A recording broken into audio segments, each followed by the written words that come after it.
So, after a funeral this week, you get all sorts of people at a funeral. This guy comes up to me in the sacristy afterwards, and he says to me that he's Catholic, but he's actually been quite angry at the church because, I'll just say, there's a bishop, and we'll say he's a bad bishop that he's upset with, and so, I'm ready to argue. So I said, really? Because I wouldn't leave Peter because of Judas. And he says, oh, wow, okay, I get it. And I was kind of disappointed because I wanted to argue some more. So I thought I'd continue, and I said, I wouldn't leave the church even because of Peter, because even Peter was faulted. And he says, I get it. So then I said, but really, why would you leave the church because of one bad bishop? All of them started out poor. I hate to tell you this. Judas, Peter, they all had their brokenness. And I was kind of disappointed I didn't get to argue, but he did get it quick. And in an odd way, that little phrase, and it's not my phrase, it's a common phrase, I wouldn't leave Peter because of Judas. Just the brokenness of the church reminds me of the Jonah story. In the Jonah story, Jonah, he's a very Orthodox Jew, and he's sent to Nineveh. God sends him to Nineveh. And you might not know this, but the Ninevites, they truly were incredibly brutal. They really enjoyed violence.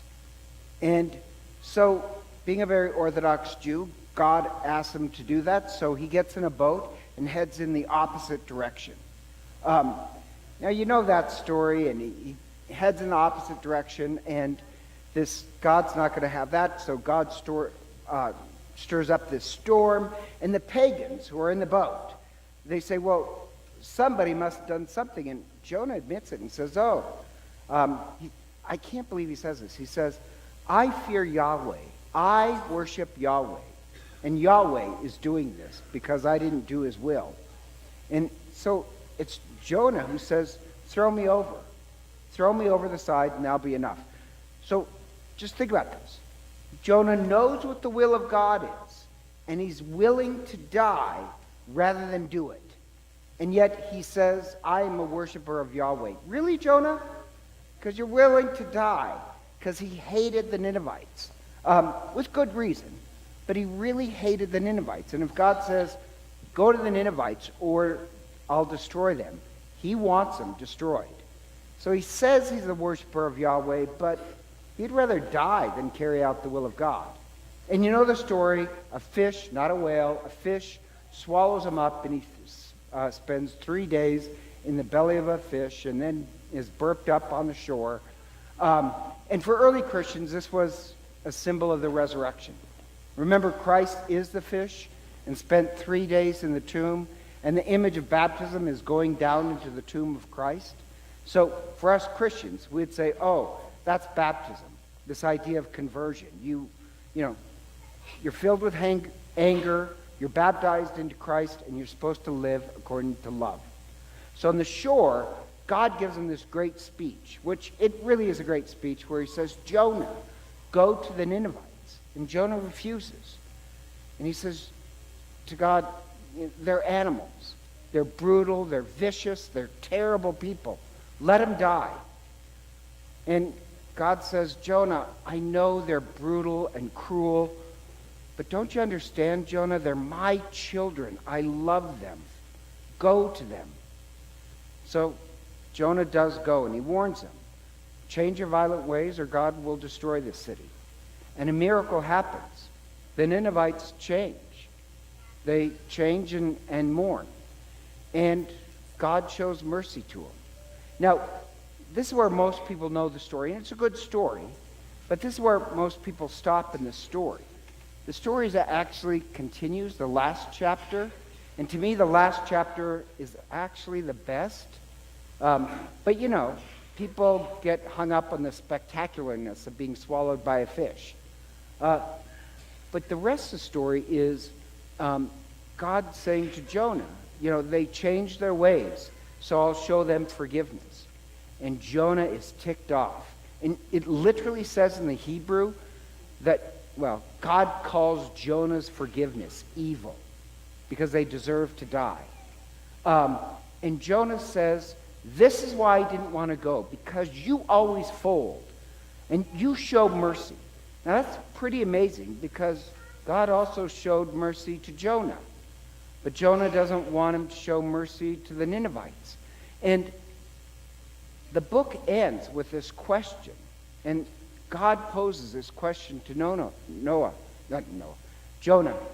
Can't I show as much mercy as I want to whoever I want? And it ends on a question. And you think the story is about the Ninevites being converted. It's really not. It's a story of Jonah's conversion. And yes, he's very loyal to his version of religion, where God loves us and hates all those people. He's happy with a God of anger who hates certain people.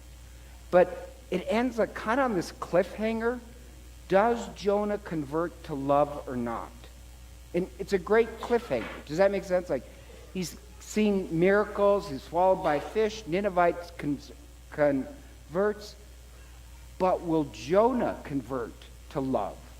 And I love the fact that it ends on this cliffhanger, because it really, at least for me, it made me think, like, why would it end that way? Because Jonah is not a hero. He's actually incredibly petty. He likes to proclaim himself a worshiper of God, but doesn't really want to do God's will and gets upset if God shows love. And so I had to kind of wrap my mind, why end with a cliffhanger? I do think he converts, but yeah, if you think about it, we like to think that when God calls people on a great mission, he calls the very best of us, the incredible holy ones, the most holy among us, which would be somebody like,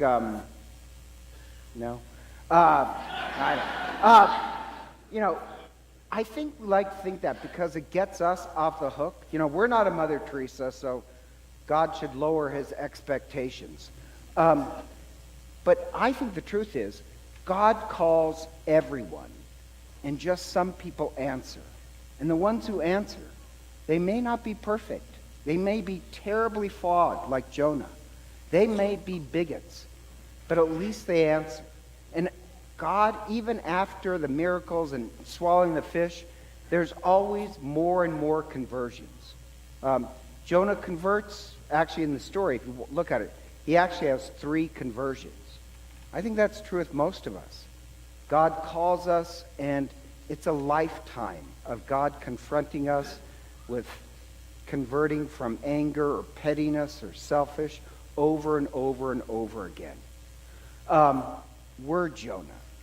We're the gospel. We're the gospel. You have Christ calling the disciples.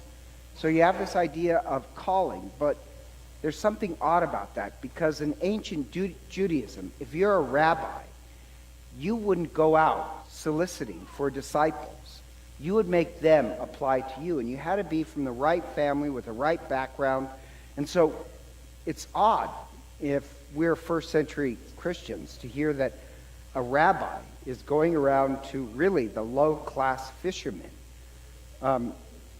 calling them to this. It just fits with my idea that really the call goes out to everybody. Just some people answer it. And all of them, all the disciples, like Jonah, they had their brokenness. Peter is a coward. Simon the Zealot has anger issues. Judas has his faults. But at least they answer. And you know that line where it says they dropped their nets? That symbolizes the things that entangled them up in life, that's what they dropped. But they're not going to drop their nets once. It's a lifetime of dropping those things that we're tangled up in, whether it's hatred or greed or selfishness. It's a lifetime of it. And so going back to the idea of the bishop, this guy says, I just had problems practicing the Catholic Church because we had a bad bishop. Well, I like the phrase, I wouldn't leave Peter because of Judas, but everybody, really, everybody is broken. What we're really hoping for is that we're facing more and more the nets we're tangled in. It's not the best who are called. It's everyone. We're just the ones who answered. And hopefully, like Jonah, God will confront us with our own issues time and time again. So at the end of our life, hopefully we end up holy, but none of us starts out that way, not even bishops. And so together,